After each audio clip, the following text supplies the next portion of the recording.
أنما نمدهم به من مال وبنين نسارع لهم في الخيرات بل لا يشعرون إن الذين هم من خشية ربهم مشفقون والذين هم عنهم بآيات ربهم يؤمنون والذين هم بربهم لا يشركون والذين يؤتون ما آتوا وقلوبهم وجلة أنهم إلى ربهم راجعون أولئك يسارعون في الخيرات وهم لها سابقون ولا نكلف نفسا إلا وسعها ولدينا كتاب ينطق بالحق وهم لا يظلمون آمنت بالله صدق الله العظيم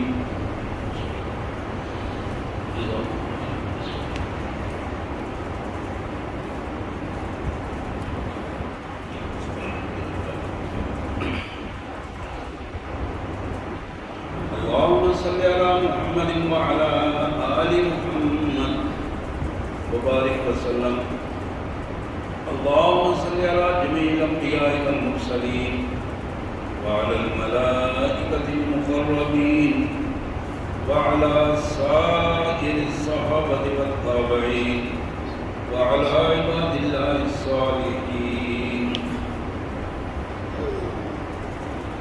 اللہ کے پاک کلام قرآن مجید میں یہ 18واں پارہ ہے اور سورہ مومنون 18واں پارہ سورہ مومنون سورہ مومنون کی آیت نمبر 51 سے لے کر آیت نمبر 61 تک انشاءاللہ ان آیات کے پس منظر میں گفتگو ہوگی۔ سب سے پہلے ان مبارک آیات کا سادہ سا مفہوم۔ اللہ کے مبارک نام سے بڑا مہربان بہت زیادہ رحم کرنے والا ہے۔ یا ایھا الرسل کلوا من الطیبات واعملوا صالحا، اے میرے رسولو، اللہ نے ڈائریکٹ اپنے رسولوں سے خطاب فرمایا، اے میرے رسولو کلوا من الطیبات، ہر پاکیزہ چیز کھانے والی جو ہے اسے آپ استعمال کرو، وَاعْمَلُوا صَالِحًا، اور میری نعمتوں کو استعمال کر کے اپنی زندگی کو سنوار لو،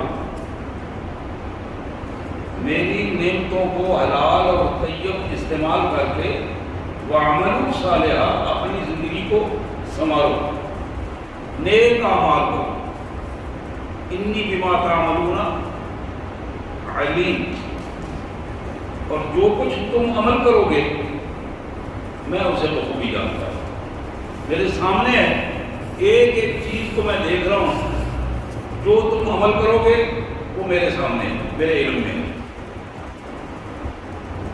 وَإِنَّ هَٰذِهِ أُمَّتُكُمْ أُمَّةً وَاحِدَةً، یہ سارے کے سارے رسول ایک ہی ان کی امت ہے، ایک ہی لائن ہے، ایک ہی تسبیح ہے جس کے یہ دانے ہیں۔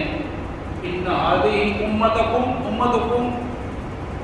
امۃ واحدہ، تمہاری امت ایک ہی امت ہے، آدم علیہ السلام سے لے کر محمد کریم تک سارے رسول ایک ہی امت ہیں۔ وَأَنَا رَبُّكُمْ فَاتَّقُونِ، اور اللہ فرماتے ہیں میں تمہارا پروردگار ہوں، تم صرف مجھے سے ڈرو۔ فَاتَّقُونِ، تمہارا ڈر صرف مجھ سے ہونا چاہیے۔ فَتَقَطَّعُوا أَمْرَهُمْ بَيْنَهُمْ زُبُرًا كُلُّ حِزْبٍ بِمَا لَدَيْهِمْ فَرِحُونَ، رسولوں کی ان تعلیمات کے بعد لوگوں نے اپنے معاملات کو مختلف انداز میں تبدیل کر دیا، اپنی مرضی کے مطابق ڈھال دیا اور ٹکڑے ٹکڑے کر دیا اپنے دین، اور پھر اس سے اگلی بات کل حزب بما لدیہم فرحون، جس کو جو حصہ ملا، جو بندہ دین کے جس ٹکڑے کو لے کے بیٹھا تھا اسی پر وہ خوش ہے اور اسی کو مکمل سمجھ کر عمل کر رہا ہے۔ فَذَرْهُمْ فِي غَمَرَاتِهِمْ حَتَّىٰ حِينٍ، میرے رسول انہیں چھوڑ دیجیے، یہ اندھیروں میں بھٹک رہے ہیں، انہیں بھٹکنے دو، یہ ایک وقت ہے مہلت کا ان کے لیے، یہ مہلت کا وقت پورا ہو جائے اور انہیں بھٹک دینے دو، پھر ہم ان سے پوچھیں گے یہ کہاں گئے۔ اَيَحْسَبُونَ أَنَّمَا نُمِدُّهُم بِهِ مِن مَالٍ وَبَنِينَ، کیا یہ سمجھتے ہیں ہم نے انہیں مال دیا ہے، کھلا مال دیا ہے، انہیں اولاد دی ہے، یہ مال اور اولاد کے بلبوتے پر سمجھ رہے ہیں کہ ہم ان سے خوش ہیں؟ نُسَارِعُ لَهُمْ فِي الْخَيْرَاتِ، یہ دنیا کی نعمتیں ہم انہیں دے رہے ہیں، کھلے دے رہے ہیں، مال دے رہے ہیں، اولاد دے رہے ہیں، ہر چیز دے رہے ہیں، وَلَا يَشْعُرُونَ، حقیقت یہ ہے کہ یہ سمجھ نہیں پا رہے یہ کیسے گھیرے میں گھیرے جا رہے ہیں، وَلَا يَشْعُرُونَ، بلکہ ان کی سمجھ سے کام باہر ہے۔ ان کے مقابلے میں ان الذین هم من خشیۃ ربہم مشفقون، وہ لوگ جو اپنے رب کے ڈر سے کانپتے رہتے ہیں، خوف زدہ رہتے ہیں، اپنے اللہ سے خوف زدہ رہتے ہیں، اللہ کے عذاب سے خوف زدہ رہتے ہیں، اللہ سے ملاقات کی وجہ سے خوف زدہ رہتے ہیں۔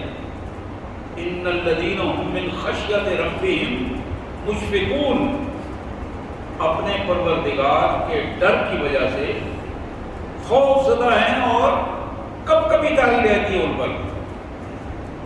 یہی وہ لوگ ہیں جو والذین هم بآیات ربہم یؤمنون، جو اپنے پروردگار کی احکامات اور آیات پر ایمان لانے والے ہیں۔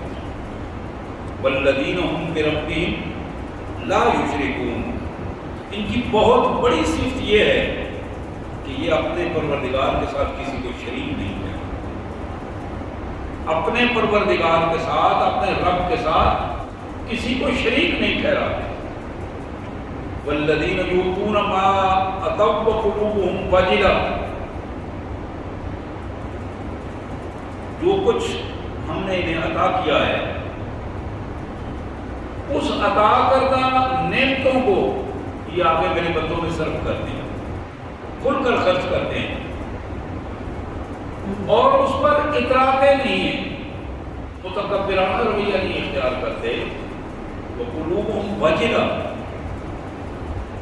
ان کے دل اللہ سے ڈر جاتے ہیں، اللہ کے خوف سے پیسہ اللہ کے لیے خرچ کرتے ہیں، اللہ کی دی ہوئی امانت کے طور پر خرچ کرتے ہیں۔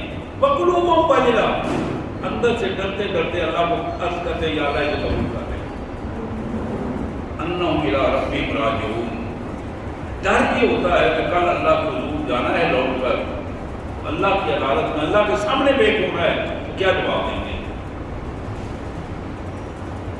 اولئک یسارعون فی الخیرات، یہ وہ بندے ہیں جو اصل میں نیکیوں کو حاصل کرنے میں تیزی دکھاتے ہیں، پوری صلاحیتیں صرف کر کے تیزی سے نیکیوں کو اکٹھا کرتے ہیں کہ زندگی تھوڑی ہے، نہ جانے کب ختم ہو جائے، تیزی سے نیکیوں کو اکٹھا کرتے ہیں۔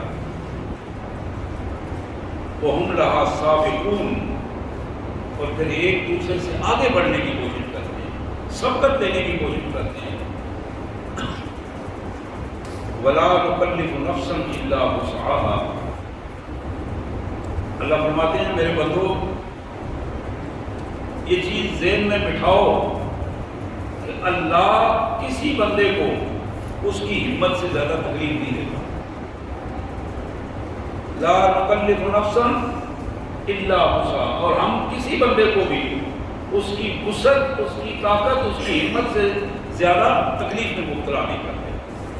وَلَدَيْنَا كِتَابٌ يَنطِقُ بِالْحَقِّ، اور ہمارے پاس ایسی کتاب ہے، ایسا ریکارڈ ہے جو ہر بندے کے بارے میں سچی سچی گواہی دیتا ہے، سچ سچ بتاتا ہے، اور ریکارڈ سچ سچ بتا رہا ہے، اور وہ ہمارے پاس لکھا ہوا موجود ہے ہر فرد کے حوالے سے۔ وَهُمْ لَا يُظْلَمُونَ، اور وہ ذرہ برابر بھی آگے پیچھے نہیں کرتے۔ حقیقت یہ ہے بل قلوبهم فی غمرۃ من ھذا فلہم اعمال من دون ذلک ہم لہا عاملون۔ حقیقت یہ ہے کہ ان کے دل اندھیروں میں ڈوبے ہوئے ہیں، اللہ کے اس ریکارڈ کے حوالے سے اندھیروں میں ڈوبے ہوئے دل ہیں ان کے، اور حقیقت میں دین کے علاوہ جو کام ہیں، بے دینی کے کام، ان کو خوشی سے کرتے ہیں اور ان کے پیچھے چلتے ہیں۔ بے دینی کے کاموں کو خوشی سے تسلیم کر کے ان کے پیچھے چلتے ہیں اور انہی کے مطابق اپنے اعمال کو ڈھالتے ہیں۔ حتیٰ اذا اخذنا مترفین بالعذاب، اور جب ہم ان میں جو بڑے بڑے رہنما ہیں، ان کے خود ساختہ رہنما، بڑے بڑے رہنما، پارٹیوں کے رہنما، ملکوں کے رہنما، صوبوں کے رہنما، چھوٹی چھوٹی آبادیوں کے رہنما، قبیلوں کے رہنما، برادریوں کے، جماعتوں کے رہنما، یہ سارے حتیٰ اذا اخذنا مترفین، جب ہم ان کو قابو کریں گے بالعذاب، تھوڑا سا رگڑا دیں گے عذاب میں، اذا ہم یجأرون، پھر یہ ڈکارتے رہیں گے۔ جانور ہوتا ہے ڈنگر، جب اس کو تکلیف ہوتی ہے تو وہ ایک آواز نکالتا ہے، تکلیف کی جو آواز نکالتا ہے نا ڈنگر کو، اس کے مالک کو پتہ ہوتا ہے کہ اب یہ کس تکلیف سے کیا آواز نکال رہا ہے، اور بڑی تکلیف کی آواز ہوتی ہے۔ یجأرون اس کو کہتے ہیں کہ ڈنگروں کی تکلیف کی طرح جب بہت زیادہ تکلیف میں جانور ہوتا ہے تو وہ آواز نکالتا ہے، اس قسم کی آوازیں یہ نکالیں گے اس وقت بڑے بڑے چودھری، بڑے بڑے صنعت کار، بڑی بڑی جماعتوں کے لیڈر۔ یہاں آپ کو کہانیاں دنیا میں ہم نے کھلی چھٹی دے دی ہے، جو مرضی کہو لوگوں کو، لے جاؤ جس طرف لے جانا چاہتے ہو، سچ سمجھتے ہو، جان بوجھ کر یہ حرکتیں کر رہے ہو۔ حتیٰ اذا اخذنا مترفین، جب ہم ان کو قابو کریں گے، ان کے بڑے بڑوں کو بالعذاب رگڑا دیں گے، اذا ہم یجأرون، تو پھر وہ ڈکارنا شروع کریں گے جانوروں کی طرح۔ لا تجأروا اليوم، پھر آواز آئے گی آج مت، آج یہ آوازیں مت نکالو، یہ تکلیف دہ آوازیں مت نکالو، آج برداشت کرو۔ تم تو بڑے برداشت کرے اپنے آپ کو کہتے تھے، آج برداشت کرو۔ انکم منا لا تنصرون، جتنی بھی تکلیف دہ آوازیں نکالو گے، ہماری طرف سے کسی قسم کی مدد کی توقع نہ رکھنا۔ انکم منا لا تنصرون، ہماری طرف سے کوئی مدد کی توقع نہ رکھنا۔ قد قامت آیاتی تتلی علیکم فکنتم علی اعقابکم تنکصون، یہ وہ لوگ ہیں کہ جب ان کے سامنے ہماری آیات پڑھی جاتی ہیں تو پھر یہ آیات سن کر ایڑیوں کے بل موڑ کر دوسری طرف چلے جاتے ہیں، ان آیات کے مطابق عمل نہیں کرتے، اللہ کے احکامات کو سن کر پھر جاتے ہیں۔ کیسے پھرتے ہیں؟ مستکبرین بہ سامرا تاجرون، ایک تو متکبرانہ رویہ ہوتا ہے، منہ کا زاویہ تبدیل ہو جاتا ہے، چہرے کا رنگ بدل جاتا ہے۔ مستکبرین، اپنے آپ کو بڑا بنا کر، یہ علامات ہیں، بڑا بنا کر، تو پھر کیا کرتے ہیں؟ سامرا تاجرون، راتوں کو بیٹھ کر پلاننگ کرتے ہوئے، اندھیروں میں بیٹھ کر پلاننگ کرتے ہوئے، منصوبہ بندی کرتے ہوئے، دین کے خلاف اور دین کے نمائندوں کے خلاف باتیں کرتے ہیں۔ فلم افلم یتدبروا القول ام جاءهم ما لم یأت آباؤهم الاولین، افلم یتدبروا القول، کیا ان باتوں پہ انہوں نے غور نہیں کیا کبھی؟ یا ان کے باپ دادا سے ان کو بات بتائی نہیں گئی کہ کائنات کا مالک کون ہے اور قوت کس کی ہے؟ ہم لم یعرفوا رسولہم، یا پھر رسولوں کا ان سے تعارف نہیں ہوا، یا اپنے رسولوں کو نہیں جانتے، اللہ کی کتاب کو نہیں جانتے، اللہ کو نہیں جانتے، فہم لہ منکرون، اور رسول کو جان بوجھ کر تعارف ہونے کے بعد پھر ان سے منکر ہو جاتے ہیں، پھر ان سے انکار کر دیتے ہیں۔ حضرات، یہ آیات مبارکہ جو 18ویں پارے میں سورہ مومنون کی آیات ہیں، آیت نمبر 51 سے میں نے شروع کی تھی آیات، اور مجموعی طور پر آیت نمبر 69 تک یہ آیات میں نے ان کا ترجمہ آپ کے سامنے رکھا ہے۔ بڑی اہم آیات ہیں، فارغ وقت میں کوشش کریں کہ ان آیات کا مطالعہ کریں، اور جتنا مطالعہ کریں گے اتنا دلوں میں یہ آیات بیٹھتی چلی جائیں گی اور رہنمائی کا نمونہ نکلتا چلا جائے گا۔ اور یہ بات طے ہے، یہ بات طے ہے کہ اللہ کے قرآن کے بغیر کوئی چیز بھی ایسی نہیں ہے جو ہماری کامیابی کی ضمانت ہمیں دے سکے۔ یہ صرف اللہ کا قرآن ہے جو کامیابی کی ضمانت دیتا ہے، صرف اللہ کا قرآن۔ یہ بات بالکل سیدھی سیدھی بات ہے۔ مسلمان ہو کر جس نے قرآن نہیں سیکھا، مسلمان ہو کر قرآن نہیں سیکھا، دنیا بھر کی چیزیں سیکھ لی، قرآن نہیں سیکھا، مسلمان ہو کر حدیث نہیں سیکھی، مولویوں کو ٹھیکہ دے دیا، تو قرآن پڑھنا پڑھانا یہ قاری صاحب کا کام ہے، مولوی صاحب کا کام ہے۔ اور ہمارے نزدیک تو عام طور پر قرآن مجید کا جو کنسیپٹ ہے، تصور جو ہے، وہ یہی ہے کہ جب کوئی بندہ مر جائے تو مولوی صاحب کو بلاؤ تو قرآن شریف پڑھ لیں، سورہ یاسین پڑھ لیں، مرنے سے پہلے پڑھ لیں سورہ یاسین، اس کے بعد پھر باقی کام ہوتا ہے۔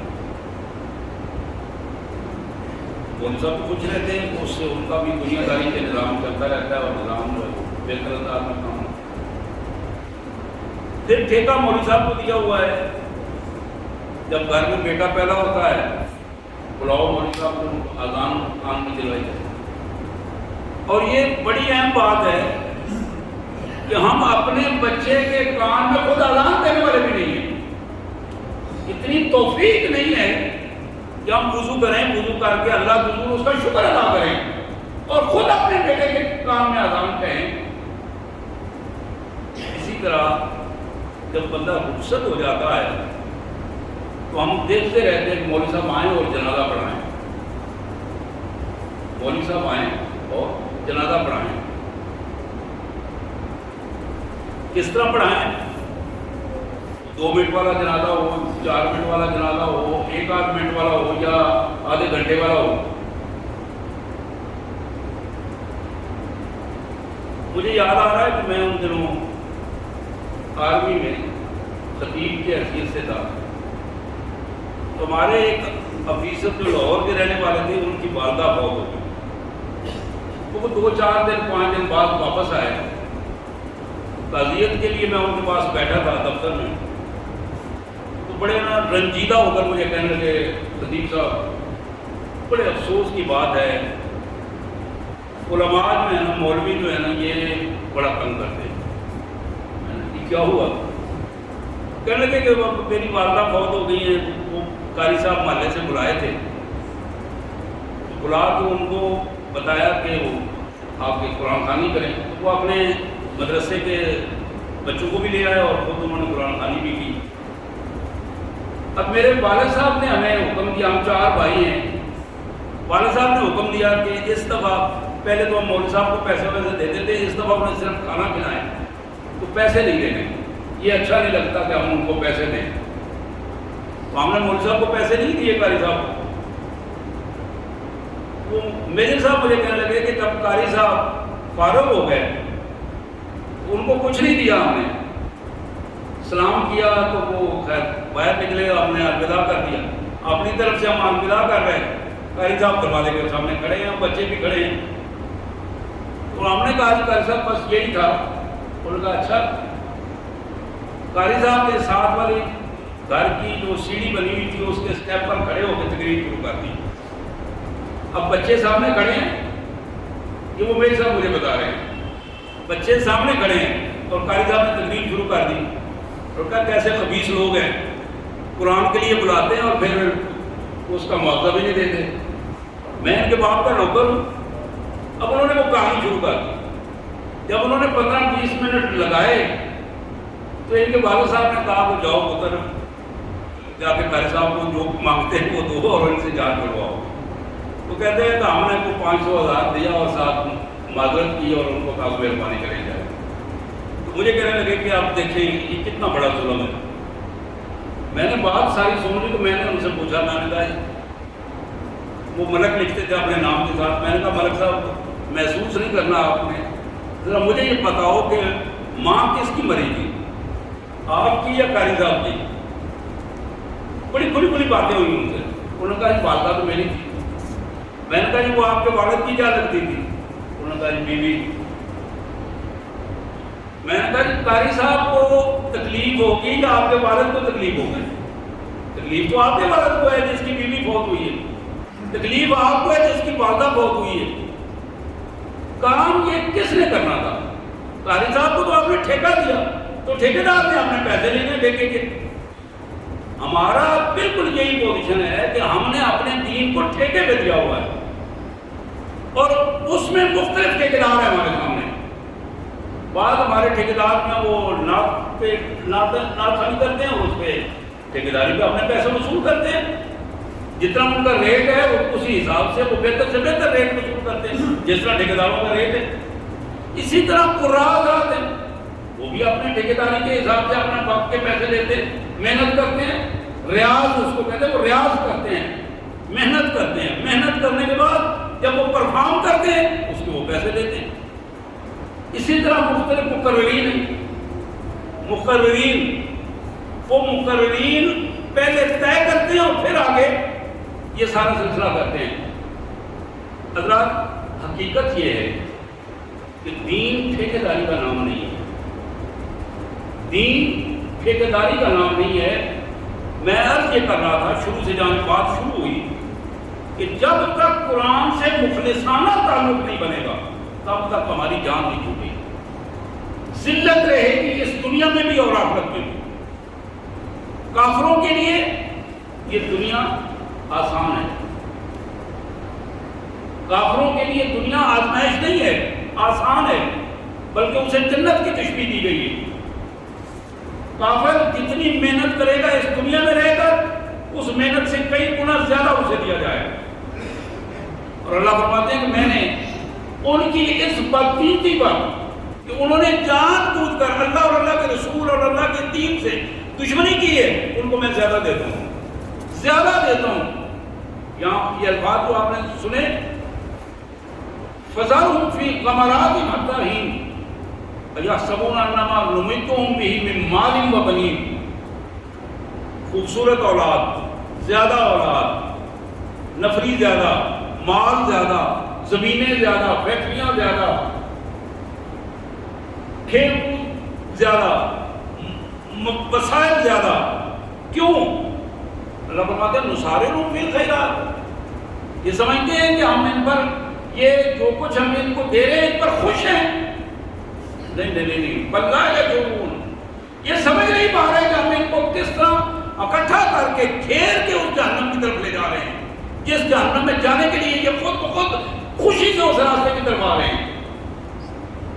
تو کیا ہم بھی کافروں والا راستہ اختیار کر کے ان کا رویہ اختیار کر کے اسی جہنم کی طرف خوشی سے جانا چاہتے ہیں؟ ایمان والوں کے لیے دنیا آزمائش ہے، آزمائش ہے. اس کے ایمان کی بھی آزمائش ہے، اس کے اعمال کی بھی آزمائش ہے، اس کا سونا جاگنا، اس کا کاروبار کرنا، اس کا بولنا، اس کا ایک ایک زندگی کا رویہ آزمائش کا رویہ. حضرات یہ آزمائش کا رویہ محمد کریم صلی اللہ علیہ وسلم کے بعد قرآن مجید میں بھی پا رکھا، احادیث میں بھی آتا ہے کہ اللہ کے فرشتے مختلف اوقات پر حاضر ہوتے رہے۔ جب کفار یہ کہا کرتے تھے کہ تمہارے پاس تو کوئی شے نہیں ہے، نعوذ باللہ اس کنگلے کو اللہ نے نبی بنا دیا ہے، بکواس کرتے تھے اس طرح، اللہ نے اس وقت فرشتہ بھیجا میرے رسول اگر تم چاہو تو یہ احد کا پہاڑ اور ہند کے پہاڑ ہم سارے سونے کے بنا دیں اور تمہاری ملکیت میں دے دیں، دنیا کے وسائل تمہارے قدموں میں رکھ دیں۔ اور پھر وہ حدیث کے الفاظ بڑے اہم ہیں، اللہ کے رسول صلی اللہ علیہ وسلم سے پوچھا گیا کہ میرے رسول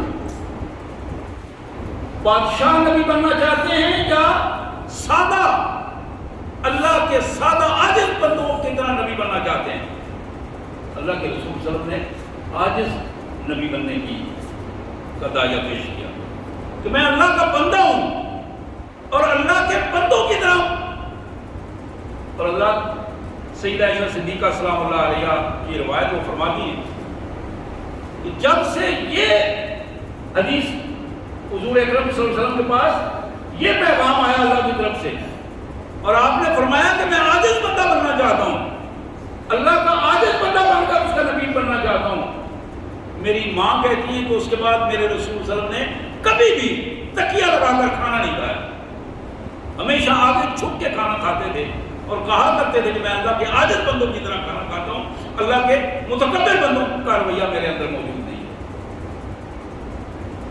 حضرات میں عرض یہ کر رہا تھا، پھر وہیں سے میں بات شروع کر رہا ہوں کہ اپنے آپ کو قرآن کے قریب لائیے، قرآن سیکھیے، ٹھیکیداری سے باہر نکلیے، اگر موت اچھی چاہتے ہیں تو قرآن سیکھیے، قرآن سیکھیے، اور اگر قبر میں روشنی چاہتے ہیں اور سکون چاہتے ہیں تو پھر قرآن سیکھیے تاکہ موت کے بعد قبر ہمارے لیے آسان ہو۔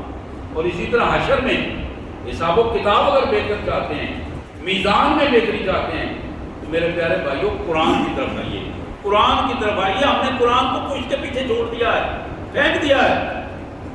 اسی قرآن میں اللہ فرماتے ہیں کہ کل قیامت کے دن ہر امت کا رسول اور بالخصوص محمد رسول اللہ صلی اللہ علیہ وسلم اللہ کے حضور، اللہ کی عدالت میں دعویٰ دائر کریں گے، اور دعویٰ کیا ہوگا کہ میرے اللہ، میرے مالک، یہ میری امت، انہوں نے تیری کتاب کو جو میں نے ان کے سامنے پیش کی، تیرے حکموں کو انہوں نے اپنے پشت پیچھے ڈال دیا، ان احکامات کو انہوں نے سنجیدہ نہیں لیا، ان پر عمل نہیں کیا، انہیں پڑھنے کی زحمت، سمجھنے کی زحمت دوبارہ نہیں کی۔ عام ہماری زندگی میں کسی کے گھر میں کوئی کھاتا ہو جائے، لفافہ بند ہو، پڑا ہو، ڈاکیا دے جائے یا کوریئر والا دے جائے، تو میرے خیال میں اگر بندہ تو بڑی مجبوری میں نہ ہو تو 2 4 10 منٹ نہیں گزرتے، بندہ پہلی فرصت میں کوشش کرتا ہے کہ اس کو کھول کے دیکھے کیا ہے۔ اگر وہ نہ پڑھ سکتا ہو تو وہ دوڑ دوڑ کے کوشش کرتا ہے کہ کسی پڑھے لکھے کو، انگریزی نہیں آتی تو وہ لیٹر انگریزی والا اس سے پڑھوا لے، لیکن یہ نہیں ہوتا کہ 1 دن گزر جائے، 2 دن گزر جائے، 3 دن گزر جائے، خط پڑا ہوا ہو گھر میں، لیٹر پڑا ہوا ہو، کسی محکمے کا ہی لیٹر ہو، بے مقصد ہو، بعض اوقات ویسے ہی لیٹر آ جاتے ہیں، یہ بینکوں والے ویسے لیٹر بھیج دیتے ہیں اٹینشن کے لیے، اپنے تعارف کے لیے، لیکن وہ بھی ہم کوشش کرتے ہیں کہ پہلی فرصت میں جو پڑھ کے دیکھ کے پھر لگا جائے۔ یہ خط جو اللہ کی طرف سے ہماری کامیابی کے لیے ہے، عمر گزر جاتی ہے، اس خط کو پڑھنے کی زحمت دوبارہ نہیں ہوتی، اور ہم دنیا بھر کے مشکل سے مشکل کام کر لیتے ہیں،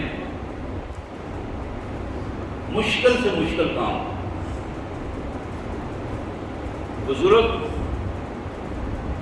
سارا دن ریبڑ چلانے کے لیے اپنے آپ کو باہر لے جائے گا. بابا جی بچوں کے حکم پر ریبڑ چلانے کے لیے باہر چلے جائیں گے, 2 4 گھنٹے 6 گھنٹے ریبڑ چلا کے لے آئیں گے. لیکن بابا جی 10 منٹ کے لیے نماز کے لیے وقت نکالنے کے لیے تیار نہیں ہے, اپنی آخرت کی فکر کرنے کے لیے تیار نہیں ہے, یہ سوچنے کے لیے تیار نہیں ہے کہ جس مٹی کے نیچے میرے ماں باپ گئے ہیں, دادا پردادا گئے ہیں, میں نے بھی اسی راستے پہ جانا ہے, تو میں کم از کم تیاری تو کر لوں, کم از کم سوچ تو لوں کہ کل میرے ساتھ کیا ہوگا, اس سے پہلے میں اپنے زیادہ راہ ساتھ لے لوں. یہ زیادہ راہ ہی ایسی چیز ہے, زیادہ راہ. کوئی بندہ بھی ایسا نہیں ہے جو گھر سے نکلے, شہر جانا ہو تو 150 کو اپنی جیب میں نہ لے کے جائے کہ راستے میں کرایہ لگنا ہے, تو میں کرایہ کس سے مانگ کے دوں گا؟ اب وہ کرایہ جیب میں ڈالتا ہے, جیب میں ڈال کے جاتا ہے تاکہ میں کرایہ دوں اور میں پہنچوں اور پہنچ کے پھر واپس آ جاؤں. لاہور جانا ہے تو 500 1000 لے کے جیب میں لے کے جائے گا تاکہ میں کسی سے محتاجی نہ ہو, مانگنا نہ پڑے. میرے پیارے بھائیوں, کیا موت اتنی آسان ہے؟ اس کے لیے ہمیں تیاری کرنے کی ضرورت نہیں ہے, اس کے لیے جیب میں زیادہ راہ لے کے جانے کی ضرورت نہیں پڑتی ہے. یہ کیسی سوچ ہے کہ جس کا تجربہ ہمارے سامنے ہوتا ہے, ہم اپنے ہاتھوں سے غسل دیتے ہیں, اپنے ہاتھوں سے کفن پہناتے ہیں, اپنے ہاتھوں سے اپنے باپ کو, اپنے دادا کو, اپنے بچوں کو, اپنے ایریا کو اپنے ہاتھوں سے تدفین کرتے ہیں, اپنے سامنے مٹی کے نیچے دفن کر کے آتے ہیں. اور اسی لیے حکم ہے کہ جتنا قریبی رشتہ ہے وہ زیادہ مٹی ڈالے تاکہ اس کو احساس ہو, پتہ لگے کہ کل میں نے بھی اسی جگہ پہ آنا ہے جہاں میری ماں کی تدفین ہوئی ہے, جہاں میرے باپ کی تدفین ہوئی ہے. بات بھول جاتی ہے. کیوں بھول جاتی ہے؟ اس لیے کہ ہم اسے یاد نہیں رکھنا چاہتے. اندر تو وہ رہتی ہے, ذہن کے اندر رہتی ہے, ہم اسے پیچھے دھکیلتے رہتے ہیں تاکہ یہ یاد نہ رہے. اور ہم گھر میں بیٹھے ہوئے بھی جب بچے بیٹھتے ہیں, خوشی کی کوئی بات ہوتی ہے, وہاں کوئی بات اگر کریں, موت کی بات آ جائے, بچنے بچانے کی بات آ جائے, پریشانی کی بات ہو, تو عموماً کہتے ہیں بدشگونی کی باتیں نہ کرو, بدشگونی کی باتیں نہ کرو. اسلام ان توہمات سے پاکیزہ دین ہے, اور توہمات کو پیچھے چھوڑ کر اسلام یہ کہتا ہے کہ تم زندگی سے پہلے موت کی بات کرو. الذی خلق الموت والحیات, موت پہلے اور زندگی بعد میں. موت کا سامان پہلے کرنا ہے, اس لیے کہ زندگی کے اندر موت کا سامان کرنا ہے, زندگی میں حیات میں رہ کر موت کی تیاری کرنی ہے. اور حضرات, جس نے موت کی تیاری نہیں کی, بلا شبہ بہت بڑی ناکامی ہے, میرے لیے بھی, آپ کے لیے. آخر میں وہ حدیث سنانا چاہتا ہوں, کئی دفعہ آپ کو سنائی ہے, آج پھر میں وہ حدیث مبارک سنانا چاہتا ہوں جس میں یہ خوشخبری ہے کہ موت, بری موت سے بندہ بچ جاتا ہے, بری موت سے بچ جاتا ہے. جس میں یہ خوشخبری ہے کہ اللہ تعالیٰ بڑا رزق عطا کرتے ہیں, جس میں یہ خوشخبری ہے کہ اللہ تعالیٰ لمبی عمر عطا کریں گے.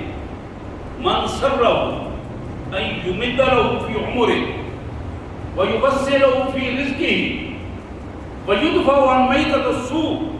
3 چیزیں حضور نے بتائی. جو یہ شخص یہ چاہتا ہے, یہ خوشی لینا چاہتا ہے, عمر لمبی ہو, رزق کھلا ملے اور حلال اور طیب ملے اور بری موت سے بچ جائے. میرے آقا نے فرمایا فلیتق اللہ, اللہ سے ڈر جائے, اللہ سے ڈر جائے. اللہ کی نافرمانی سامنے آئے تو کانپنا شروع کر دے, طاقتور بندہ بے طاقت ہو جائے, کمزور ہو جائے. فلیتق اللہ, اپنے اللہ سے ڈرنا, خوف زدہ ہو. اور دوسری بات فلیصل رحمہ, اپنے قریبی رشتہ داروں سے اپنی برادری سے، اپنے دوستوں سے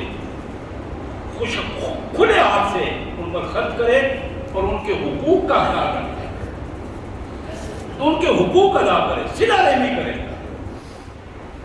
اس حدیث کو یاد رکھیں، دوستوں کو سنائیں، اپنے گھروں میں سنائیں۔ ایک اللہ کا تقویٰ اور ایک رشتہ داروں اور دوستوں سے اچھا سلوک، یہ دو چیزیں اور اس کے 3 فائدے۔ عمر لمبی ہوگی، رزق کھلا ملے گا اور بری موت سے بچ جائے۔ اللہ سے دعا ہے اللہ اس پر عمل کی توفیق عطا فرمائے۔ واہ دعوانا الحمدللہ رب العالمین۔